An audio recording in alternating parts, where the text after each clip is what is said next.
बोला पुंडलिक वरदेव हरी विठ्ठल. श्री ज्ञानदेव तुकाराम. पंढरीनाथ भगवान की जय. माऊली ज्ञानेश्वर महाराज की जय. जगद्गुरु तुकाराम महाराज की जय. ज्ञानेश्वरीचा अध्याय 13वा, प्रकृती पुरुष विवेक योग. या अध्यायाचं आपण वाचन आणि निरूपण करत आहोत. आतापर्यंत 33 भाग झालेले आहेत. आज आपण 34वा भाग पाहणार आहोत. 830 ओव्या झालेल्या आहेत. आज त्या पुढच्या म्हणजे 831 पासून आपण पुढच्या ओव्या बघणार आहोत. तर पुढे जाण्याच्या अगोदर पाठीमागच्या भागात काय झालेलं आहे हे थोडक्यात समजून घेऊयात आणि पुढे जाऊयात. तर हा जो प्रकृती पुरुष विवेक योग आहे यालाच क्षेत्रज्ञ विभाग योग असे म्हणतात. या अध्यायाच्या सुरुवातीला ज्ञानेश्वर माऊली आपले जे गुरु आहेत निवृत्तीनाथ त्यांची आराधना करून त्यांची एक प्रकारे परवानगी घेऊन या अध्यायाची सुरुवात करतात. या अध्यायाच्या सुरुवातीला भगवान श्रीकृष्ण आणि अर्जुन यांचा संवाद आहे. या संवादामध्ये सुरुवातच अशी झालेली आहे की हे जे शरीर आहे हे शरीर म्हणजे क्षेत्र आहे आणि हे जो जाणतो तो क्षेत्रज्ञ आणि सर्व क्षेत्रांमध्ये जो क्षेत्रज्ञ आहे तो मीच आहे असं भगवान श्रीकृष्ण अर्जुनास सांगत आहेत. त्यानंतर हे शरीराला क्षेत्र का म्हटलेलं आहे ते आलेलं. जसं शेतकरी, क्षेत्र म्हणजे शेती, शेतकरी जसं आपल्या शेतीमध्ये कसतो, ज्या प्रमाणात तो काम करतो त्या प्रमाणात त्याला पीक मिळतं. तसंच आपल्या शरीरातला जो आत्मा आहे तो क्षेत्रज्ञ आहे आणि तो त्याच्या मदतीनं शरीराच्या मदतीनं जशी चांगली वाईट कर्म करणार त्या पद्धतीनं फळ मिळतं. म्हणून या शरीराला सुद्धा क्षेत्र असं म्हटलेलं आहे. हे जे क्षेत्र आहे, हे जे शरीर आहे हे 36 तत्वांपासून बनलेलं आहे. नंतर अध्याय नंबर 7 मध्ये यात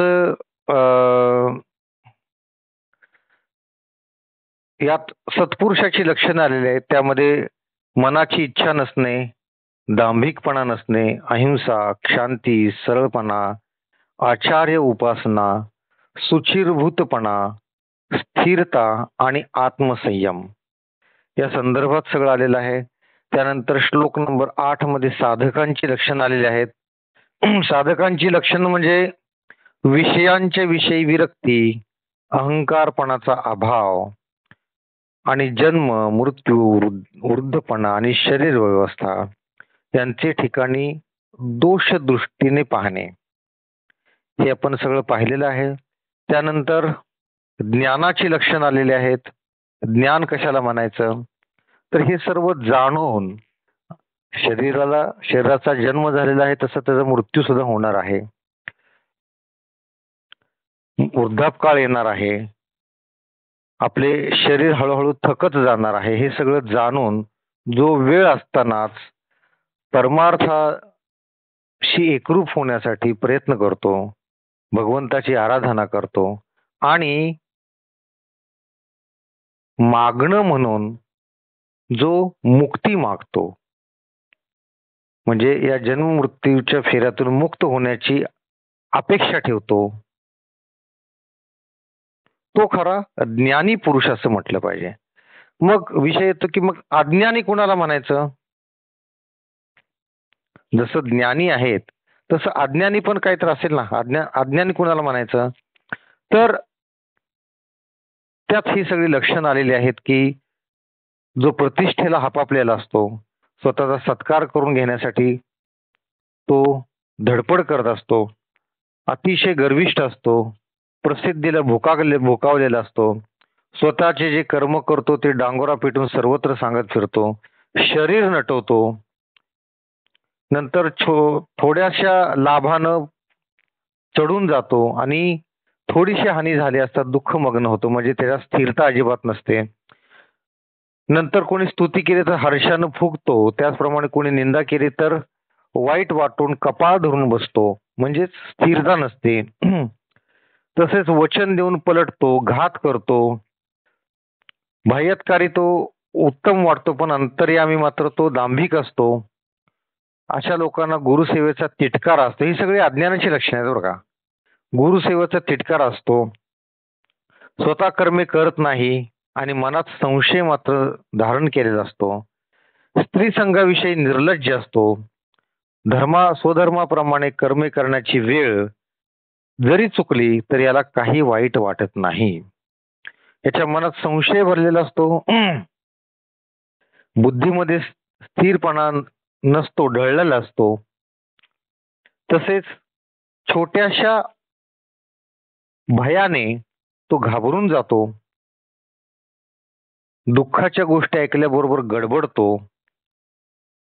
आपल्या वचनांवर कायम राहत नाही, अज्ञान असते त्याच्या अंगी. आत्मसंयमाचा अभाव असतो. कुळधर्माचे पालन करत नाही.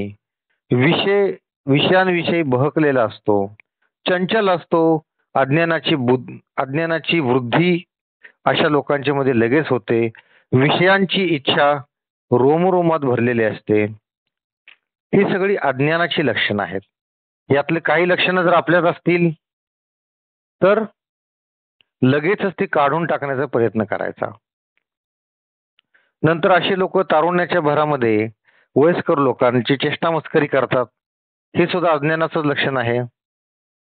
तसेच जीविताचे रूपाने हा मृत्यूच आला आहे असे जो विषय सुखाच्या भरात जाणत नाही, आपल्या शरीराचा पुष्टपणा, रात्र व दिवस यांचा उपयोग, विषयांपासून होणारे सुखाची प्रौढी, याशिवाय या जगात दुसरी कुठली गोष्ट, सर्व गोष्टी मिथ्या आहेत असे जो मानतो, हे सुद्धा अज्ञानाचंच लक्षण आहे.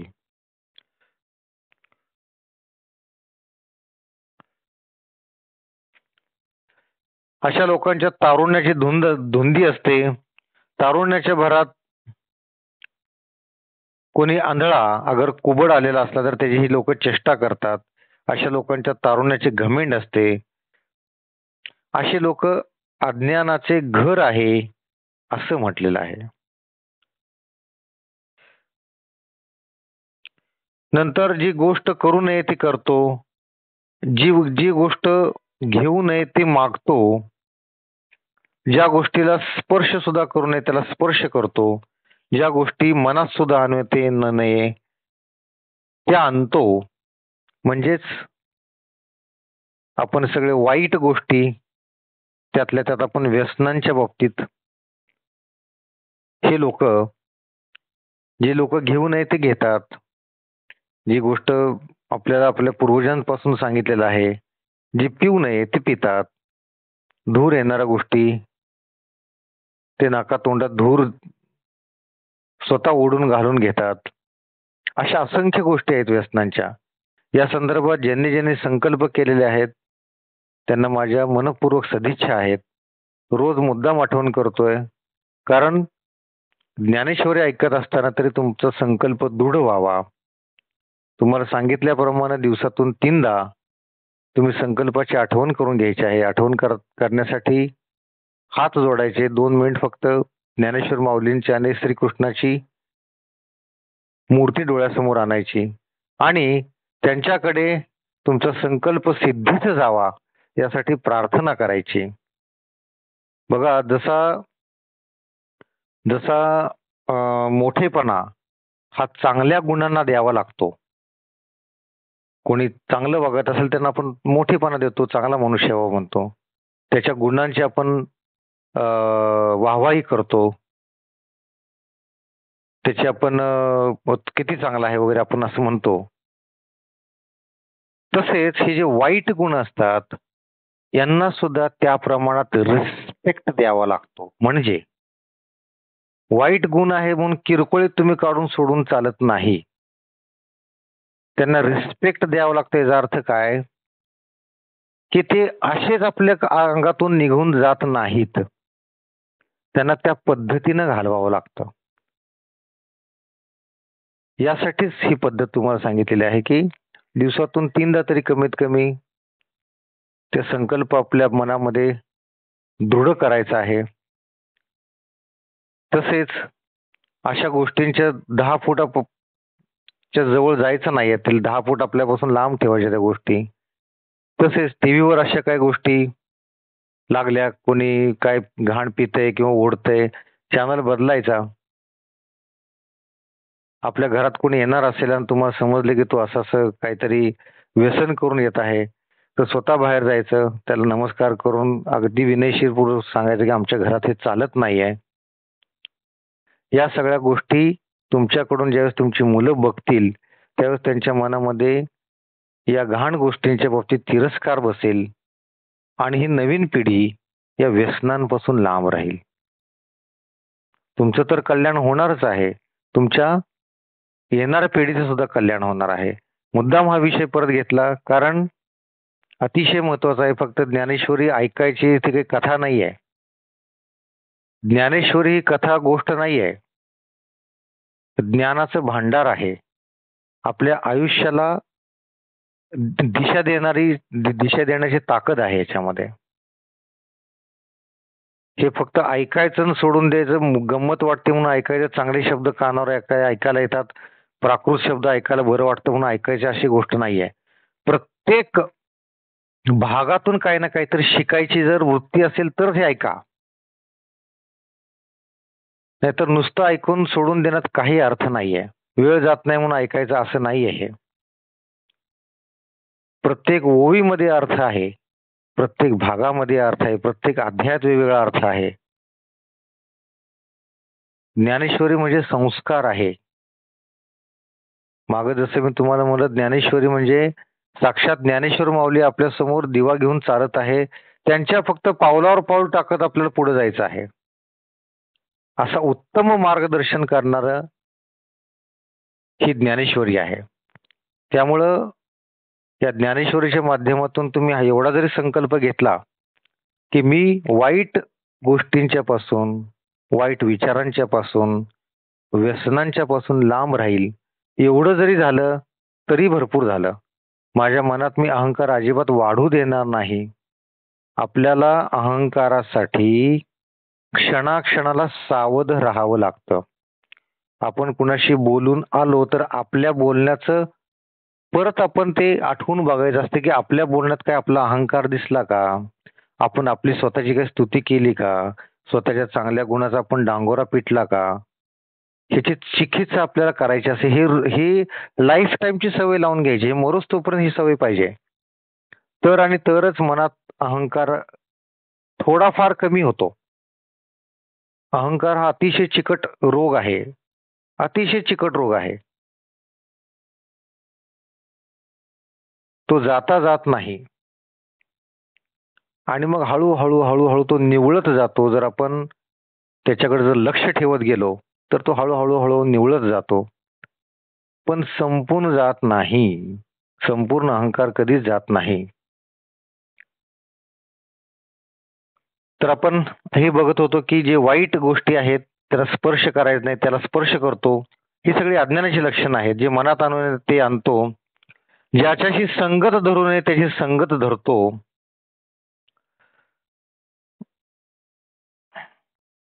जे ऐकू नये तो ऐकतो, जे बोलू नये तो बडबडतो. आणि हे केल्यानंतर सुद्धा आपल्या हातून काही दोष घडतील असे सुद्धा मनात आणत नाही. ही सगळीच अज्ञानाची लक्षणं आहेत. नंतर भाग नंबर 32 म्हणजे परवा दिवशी आपण स्त्री आसक्तीच्या विषयी बघितलेलं की अशी लोक स्त्रीच्या विषयी अतिशय आसक्त असतात. देवाला मानत नाही एवढं स्त्रीला मानतात. तर मदाराच्या तालावर जसं माकड नाचतं तसे हे लोक स्त्रीच्या तालावर नाचतात. तसंच कालच्या भागामध्ये आपण हे पाहिलं की अशी लोक ईश्वर आहे का नाहीये, ईश्वराकडं विषय प्राप्ती करता भक्ती करतात, विषय प्राप्ती करता भक्ती करतात आणि मागणं मागतात. आणि नाही मिळालं तर देव नाहीये वगैरे अशी टवाळी करतात. भगवंत तुम्हाला विषय प्राप्तीसाठी लागणाऱ्या गोष्टी देण्यासाठी बसलेले नाही आहेत. म्हणजे काय, की मला लॉटरी लागू देत, माझं घर होऊ देत, मला मूल होऊ देत, असे नवस मागणारे लोक भगवंताला त्याचा काही उपयोग नाही आहे. भगवंताकडे मागायचं काय असतं हे सुद्धा ज्ञान असलं पाहिजे. भगवंताकडे मागायचं काय, मोक्ष मागायचा असतो. या जन्म मृत्यूच्या फेऱ्यातून मला मुक्त कर, भगवंताची मद्रूप होऊ देत, हे मागायचं असतं. की मला लॉटरी लागू देत, मला मूलबाळ होऊ देत आणि हे होऊ देत, हे काय भगवंत देत नसतो. आणि अशा गोष्टीला भगवंत पावत नाही, म्हणून मग हे सगळं थोटांड आहेत असे टवाळी करणं हे सुद्धा अज्ञानाचंच लक्षण आहे. नंतर पुष्कळ देवांची पूजा करतो. जसं देवाची भगवंताची पूजा करतो तसं सापाची पण पूजा करतो. तेवढ्याच भक्तिभावानं करतो. म्हणजे साप आणि भगवंत एक समान आहेत असं नाहीये, असं नाहीये. त्यामुळंच सापाची पूजा करू नये असं नाहीये, पण भगवंताला काहीतरी वेगळं स्थान आहे हे लक्षात घेऊन करायचे. आणि सर्व देवदेवतांची पूजा फक्त विषय प्राप्तीसाठी करतो, हे सुद्धा अज्ञानाचंच लक्षण आहे. नंतर शहरात सुख लाभतं म्हणून शहरात राहतो आणि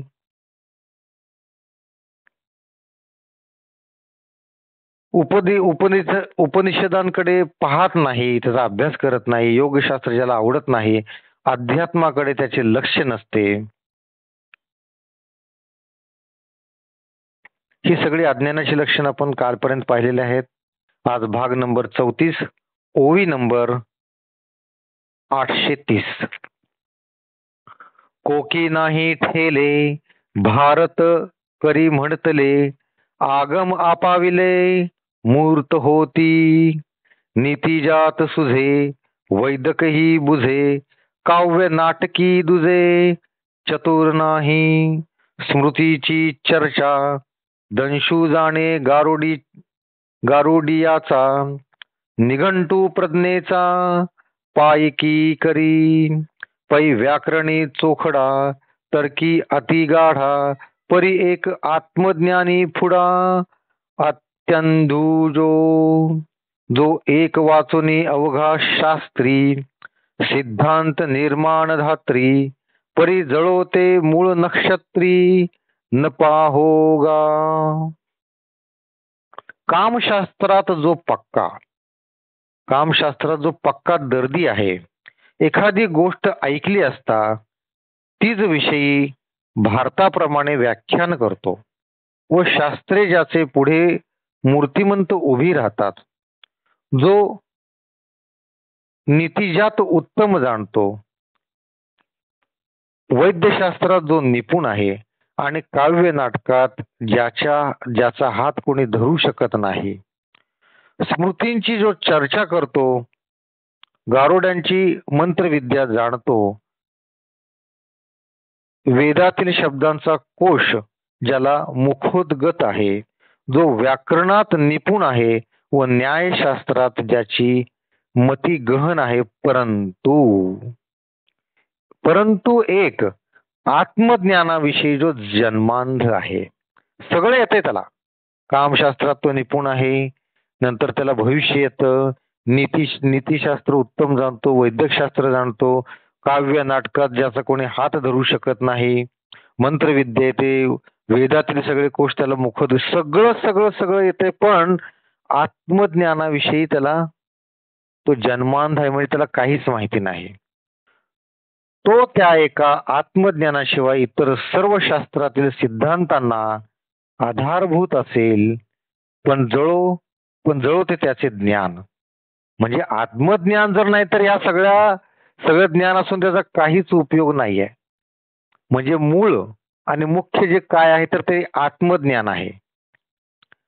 ते म्हणजे सर्व लक्षणाने संपन्न असलेल्या पण मूळ नक्षत्रावर जन्मलेल्या मुलाप्रमाणे होय. मूळ नक्षत्रावर जन्मलेलं मूल असतं ना, तसं झालं ह्याचं काम. तू इकडे मुळीच लक्ष देऊ नको. म्हणजे यात काय सांगितलेलं आहे की तो जरी सर्व शास्त्र जाणत असेल पण आत्मज्ञानाविषयी त्याला काहीच माहिती नाहीये, तर त्या सर्व शास्त्र जरी जाणत असला आणि आत्मज्ञानाविषयी जर इतर शास्त्र आत्मज्ञानाविषयी जर त्याला काहीच माहिती नसेल तर त्याचा काही उपयोग नाहीये. मोरांगी अवेशे पिसे असती डोळसे परी एकली दृष्टी नसे तैसे ते गा. म्हणजे काय, मोराच्या अंगावर सर्वांगावर पिसाऱ्यावर डोळे असतात परंतु त्यास एक दृष्टी नाही, त्याप्रमाणे त्याची सर्व विद्या संपन्नता होय. मोराच्या अंगावर भरपूर पिसे असतात, प्रत्येक पिसावर डोळा असतो पण त्या डोळ्याला दिसत नाही, त्याचा काय उपयोग आहे. तसंच सर्व विद्या येत असले आत्मज्ञानाविषयी त्याला काहीच माहिती नसेल तर त्याचा काही उपयोग नाही आहे, असं थोडक्यात इथं आहे सांगितलेलं.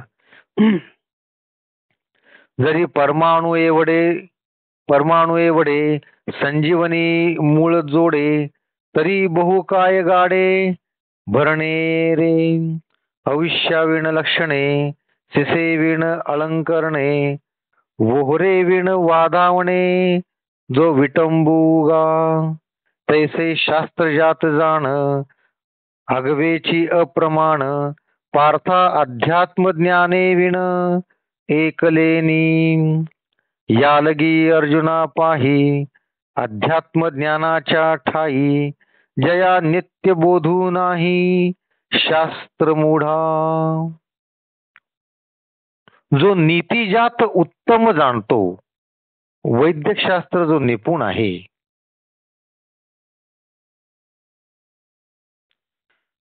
मेलेल्या मनुष्यास जिवंत करणारी मुळी जर परमाणू एवढी सापडली तर मग इतर गाढाभर मुळ्या काय करायच्या आहेत. म्हणजे एखादी मुळी, झाडाची जी मुळी असते ती मुळी उगळून जर समजा त्या मेलेल्या माणसाला जर त्याच्या तोंडात चाटवली तर तो जिवंत होतो. तर अशी मुळी जर एक कणभर जरी मिळाली, छोटीशी जरी मुळी मिळाली तरी बस झालं. मग बाकीच्या गाडाभर मुळ्यांचा उपयोग काय आहे. म्हणजे काय की तुला सगळी शास्त्र तुला जाणतात, सगळी शास्त्र तुला माहिती आहेत पण आत्मज्ञानाविषयी तुला काहीच माहिती नाहीये तर त्याचा काही उपयोग नाहीये. उत्तम लक्षणे असून अल्पायुष्य असणे किंवा मस्तकाशिवाय अलंकार घालणे अथवा वधूवरान वाचून वरात काढणे ही विटंबना होय. त्याचप्रमाणे पार्था एका अध्यात्म ज्ञाना वाचून इतर सर्व शास्त्रे अप्रमाण होत. अध्यात्म नाही येत तुला, अध्यात्माची माहिती नाही तर तुला सगळं येत असून त्याचा काही उपयोग नाहीये. यास्तव अर्जुना तू हे ध्यानात धर की ज्या पडत मूर्खाला अध्यात्म ज्ञानाचा नित्य बोध नाही त्या मनुष्याचे शरीर म्हणजे अज्ञानाचे वाढलेले बीजच होय. म्हणजे सगळं येत असून जर अध्यात्म ज्ञान जर नाहीये तर ते म्हणजे काय, त्या मनुष्याचे शरीर म्हणजे अज्ञानाचे वाढलेले बीज आणि त्याची व्युत्पत्तना म्हणजे अज्ञानाच्या वेली आहेत. तो जे जे बोले ते अज्ञानाची फुलले तयाचे पुण्य जे फळले ते अज्ञान गा. आणि अध्यात्म ज्ञान काही जेणे मानिलेची नाही तो ज्ञानार्थून देखे काही हे बोलावे असे हेलेची थडीन पवता पळे जो माघवता तया पैलद्वीपीची वार्ता काय होय. काय दारवंठाची जयाचे शिर रोविले खाचे तो केवी परिवारीचे ठेविले देखे. त्या मनुष्याचे शरीर म्हणजे अज्ञानाचे वाढलेले बीजच होय आणि त्याची उपयुक्तता म्हणजे अज्ञानाच्या वेली होय. तो जे बोलतो ते अज्ञानाचे फूलच होय व तो जे पुण्य मार्गाचे आचरण करतो ते अज्ञानाचे फळ होय. म्हणजे काय, अध्यात्म ज्ञान महत्वाचं सर्व शास्त्रात पारंगत असून काही उपयोग नाहीये जर तुम्हाला अध्यात्म माहिती नसेल तर. आणि ज्याची अध्यात्म ज्ञानावर श्रद्धा नाही त्याला ज्ञानार्थ म्हणजे तत्वार्थ प्राप्त होत नाही. हे बोलूनच का दाखवले पाहिजे हे समजायला पाहिजे असं माऊलींचं म्हणणं आहे. नदीच्या अलीकडच्या काठापर्यंत न येता जो माघारी जातो त्याला पलीकडच्या काठाची बातमी तरी कशी कळेल. म्हणजे अध्यात्माची जर माहिती नसेल तर पुढचं त्याला कसं समजेल. त्यासाठी उदाहरण आहे की नदीच्या अलीकडच्या काठापर्यंत जो येत नाही त्याला पलीकडचा काठ कसा माहिती होईल, कसं दिसेल त्याला. जो नदीवर जात नाहीये त्याला नदीच्या पलीकडे काय ते कळणारच नाहीये. किंवा घरात शिरताना उमऱ्यातच ज्याचे मस्तक कापून खाचेत दडपले तो घरात काय ठेवले आहे ते कसे पाहिल. घरात येताना जर त्याचं मस्तक छाटलं असेल आणि खाचेत लपून ठेवलं असेल, काखेत लपून ठेवलं असेल तर त्याला घरात काय चाललंय का घरात काय आहे ते कसं समजेल, समजणार नाही.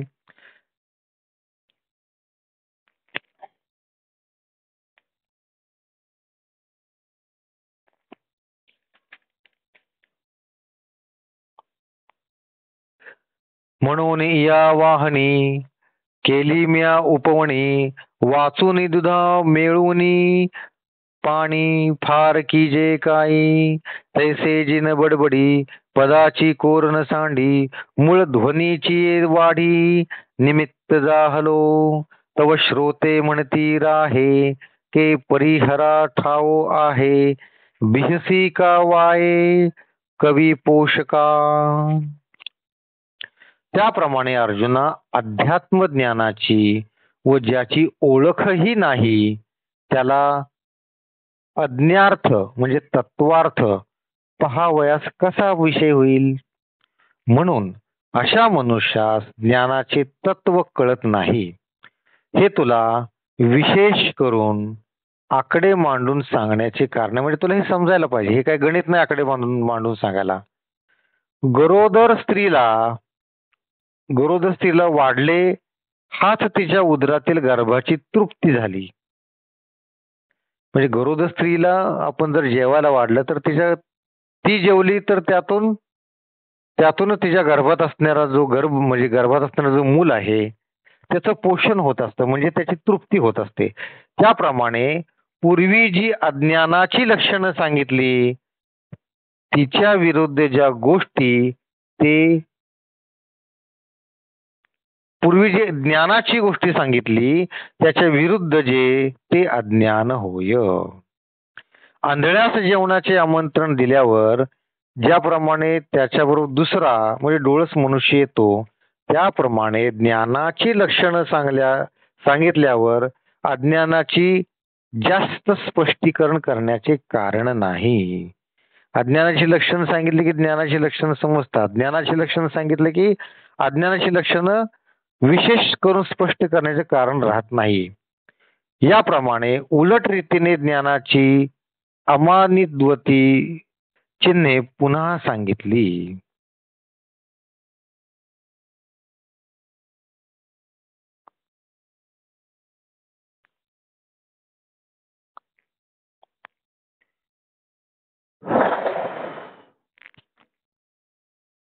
आता 850वी पासून पुढे आपण उभे ते ज्ञानपदे 18 केलिया एरी मोहरा अज्ञान या 11 सहजेती मागा श्लोकाचे नि अर्धार्धे ऐसे सांगितले श्रीमुख कुंदे ना उपराठी ये ज्ञानपदे तेची अज्ञान म्हणून या वाहणी केली म्या उपवणी वाचुनी दुधा मेळुनी पाणी फार की जे काही तैसे जी न बडबडी पदाची कोरण सांडी मूळ ध्वनीची ये वाढी निमित्त जाहलो तव श्रोते म्हणती राहे के परिहारा ठाव आहे बिहसी का वाये विषय पोषका. ती अज्ञानाची 18 लक्षणे ही ज्ञानाची 18 लक्षणे उलट पक्षी लावली असता सहज अज्ञानाची लक्षणे सिद्ध होतात. म्हणजे काय? खऱ्याच्या विरुद्ध खोटं, ओल्याच्या विरुद्ध कोरडं, तसंच ज्ञानाच्या विरुद्ध अज्ञान. म्हणजे जे ज्ञानाची 18 लक्षणं आहेत ती उलट पक्षी लावली असता तुम्हाला अज्ञान कळेल. मागे म्हणजे 11व्या श्लोकाच्या उत्तरार्धाच्या दुसऱ्या अर्ध्यामध्ये श्री मुकुंदांनी म्हणजे भगवान श्रीकृष्णाने सांगितले आहे की ही ज्ञानाची लक्षणे आणि त्याची उलट जी लक्षणे ती अज्ञान होय. 11व्या श्लोकाच्या शेवटी सांगितले भगवंतांनी की जी ज्ञानाची लक्षणे आहेत ती उलट केली की ती अज्ञानाची लक्षणं होय. म्हणून या प्रकाराने मी अज्ञान लक्षणांचा विस्तार केला. एरवी दुधात पाणी वाढवून काय करायचे त्याप्रमाणे एक अक्षरही न सोडता आणि व्यर्थ न बडबडता मुळात जो अर्थ होता तोच मी विस्ताराने सांगितला. माऊली काय म्हणतात की दुधात पाणी घालून त्याचा काय उपयोग आहे? नुसती दूध वाढल्यासारखं वाटतं पण खरं ते दूध वाढत नाही. त्यामुळे त्याचप्रमाणे मी काय केलं, जे ज्ञान आहे तेच तुम्हाला सांगितलं, तेच तुम्हाला थोडंसं विस्तारपूर्वक सांगितलेलं आहे समजावं म्हणून. तेव्हा श्रोते म्हणतात हे कवी पोषका. कुणाला म्हणलेलं आहे हे कवी पोषका? ज्ञानेश्वर माऊलींना. हे कवी पोषका, तुला निराश होण्याचे कोठे जागा आहे आणि तू उगीच का भीतोस? असे श्रोते ज्ञानेश्वर माऊलींना म्हणत आहेत बरं का. आता पुढे काय म्हणतात बघा. तू ते श्री मुरारी मठिटले प्रकट करी, जे अभिप्राय गवरी झाकिले आम्ही, ते देवाचे मनोगत दावीत आहासी तू मूर्त, हेही म्हणता चित्त दाटेल तुझे, म्हणून असो हे न बोले परी साविया गा तोषले, जे ज्ञात तिरेले मिळविले श्रवण सुखाचिये, आता यावरी जो तो श्रीहरी बोलिला ते करी कथन वेगा, या संत वाक्या सरीसे म्हणितले निवृत्ती दासे, जी अवधारा तरी ऐसे बोलिले देवे.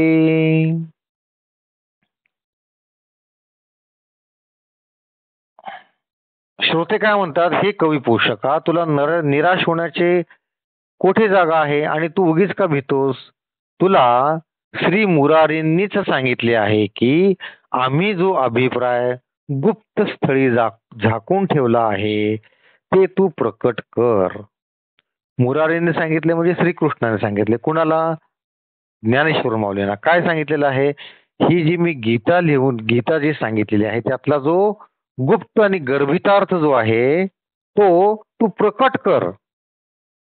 म्हणून ज्ञानेश्वर माऊलींनी आपल्या ज्ञानेश्वरीमध्ये गीतेचा सर्व सार सांगितलेला आहे आणि तोही उदाहरणा सह स्पष्ट करून, त्यामुळं ही गीता आपल्याला समजणं सोपं झालेलं आहे. ते देवांचे मनोगत आम्हास तू स्पष्ट करून सांगितले असे जरी आम्ही म्हटले तरी ते सहन होणार नाही. म्हणून आम्ही आता या सर्व गोष्टी सोडून देतो. पण सध्या तू श्रवण सुखाची ज्ञान नौका आम्हास प्राप्त करून दिलीस, त्या योगाने आम्हास फार संतोष झाला. श्रोते काय म्हणतात ज्ञानेश्वर माऊलींना की तुम्ही जी ही ज्ञानाची श्रवण सुखाची जी ज्ञान नौका आम्हास प्राप्त करून दिली त्या योगाने आम्हाला फार आनंद झाला, संतोष झालेला आहे. आता पुढे श्रीहरी काय बोलले ते आम्हास लवकर कथन कर. श्रोत्यांना सुद्धा क्युरिओसिटी वाढलेली आहे बघा. आता हे ज्ञानाची लक्षणं वाचली, अज्ञानाची लक्षणं वाचली, नंतर सत्पुरुषाची लक्षणं वाचली, साधक कसा असावा हे वाचलं, नंतर काय क्षेत्र म्हणजे काय, क्षेत्रज्ञ म्हणजे काय हे समजून घेतलं. हे सगळं ज्ञान घेतल्यामुळं हे जे श्रोते त्यांची क्युरिओसिटी वाढलेली आहे. पुढं काय भगवंताने पुढे अजून काय सांगितलेलं आहे. भगवंताने अजून असं जे प्युअर ज्ञान जे सांगितलेलं आहे ते काय आहे हे ऐकण्याची आमची इच्छा फार वाढलेली आहे. ते तू लवकर कथन कर असं ज्ञानेश्वर माऊलींना हे श्रोते म्हणत आहेत.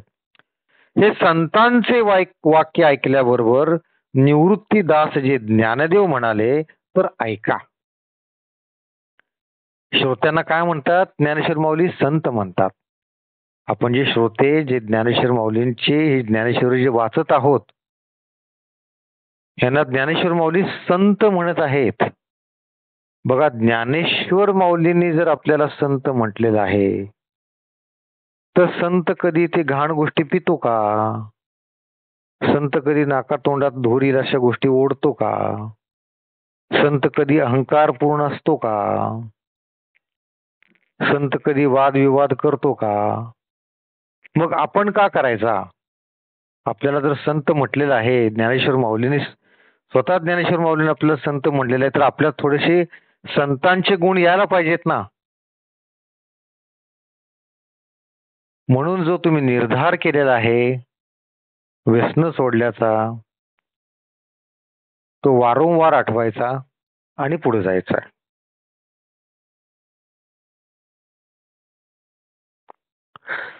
ते देवांचे मनोगत आम्हास तू स्पष्ट करून सांगितले असे जरी आम्ही म्हटले तरी ते तुला सहन होणार नाही. म्हणून आम्ही आता सर्व गोष्टी सोडून देतो व सध्या तू श्रवण सुखाची ज्ञान नौका आम्हास प्राप्त करून दिलीस त्या योगाने आम्हास फार संतोष झाला. आता यापुढे श्रीहरी काय बोलले ते आम्हास लवकर कथन कर. हे संतांचे वाक्य ऐकल्याबरोबर निवृत्तीदास ज्ञानदेव म्हणाले तर ऐका देव असे बोलले. काय म्हणले? ऐका देव असे बोलले. आता देव काय बोलले ते पुढे आपण वाचूयात. म्हणती तुवा पांडवा हा चिन्ह समुच्चयो आघवा ऐकिला जो जाणावा अज्ञान भागो या अज्ञान विभागा पाठी देऊनी पैगा ज्ञान विखी चांगा धुडा होई जे मग निर्वाळिले निज्ञाने ज्ञेय भेटैल मने जे जाणावया अर्जुने आस केली तव सर्वज्ञाचा राहो म्हणे जाणोनी तयाचा भाव परिसे ज्ञेयच अभिप्रावो सांगो आता.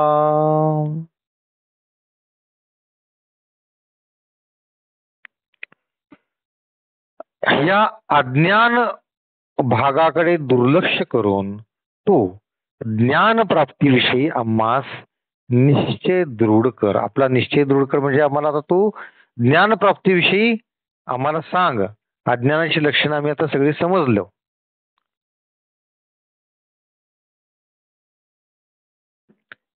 हा, तर ज्ञानेश्वर माऊली काय म्हणतात की तर ऐका देव असे बोलले. काय ते म्हणाले?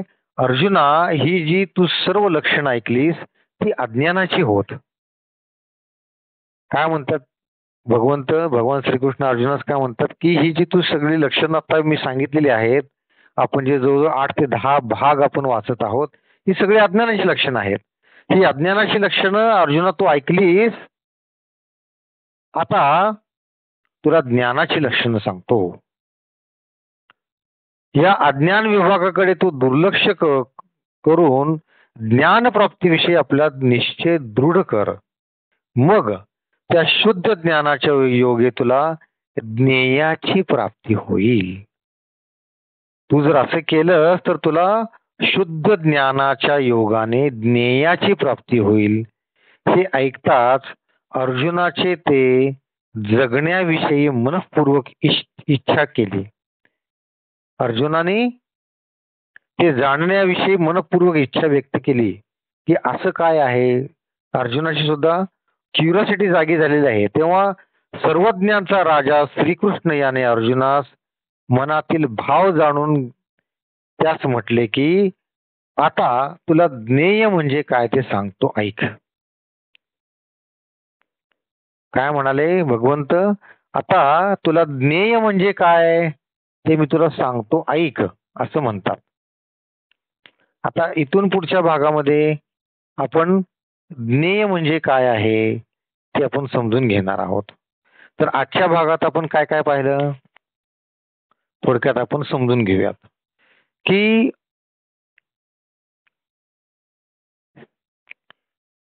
जो सर्व शास्त्रे जाणतो, वैद्यशास्त्र जाणतो, नंतर काव्यशास्त्र जाणतो, नंतर कामशास्त्र जाणतो, सगळं त्याला येतं, पण आत्मज्ञानाविषयी त्याला जर काही माहिती नसेल तर त्याचा काही उपयोग नाही आहे. म्हणजे महत्व कशाला आहे? आत्मज्ञानाला महत्व आहे. आणि काय, श्रोते काय म्हणतात की आता अज्ञानाची लक्षणं भास झाली, आता ज्ञानाची लक्षणं सांग. म्हणून भगवंत म्हणतात की आता तुला मी ज्ञानाची लक्षणं सांगतो आणि ज्ञेय म्हणजे काय तुला सांगतो. इथपर्यंत आपण आज पाहिलेलं आहे. उद्या भाग नंबर 35 आपण बघणार आहोत. सर्वांनी डोळे मिटायचे आहेत, हात जोडून घ्यायचे आहेत. ज्यांनी कोणी संकल्प केला असेल त्यांनी तो संकल्प मनातल्या मनात आठवायचा आहे. ज्ञानेश्वर माऊली आणि भगवान श्रीकृष्ण यांच्याकडून शक्ती घ्यायची आहे आणि संकल्प दृढ करायचा आहे रोजच्या रोज. बोला पुंडलिक वरदेव हरी विठ्ठल, श्री ज्ञानदेव तुकाराम, पंढरीनाथ भगवान की जय, माऊली ज्ञानेश्वर महाराज की जय, जगद्गुरु तुकाराम महाराज की जय, सर्व संतों की जय. जय जय रघुवीर समर्थ.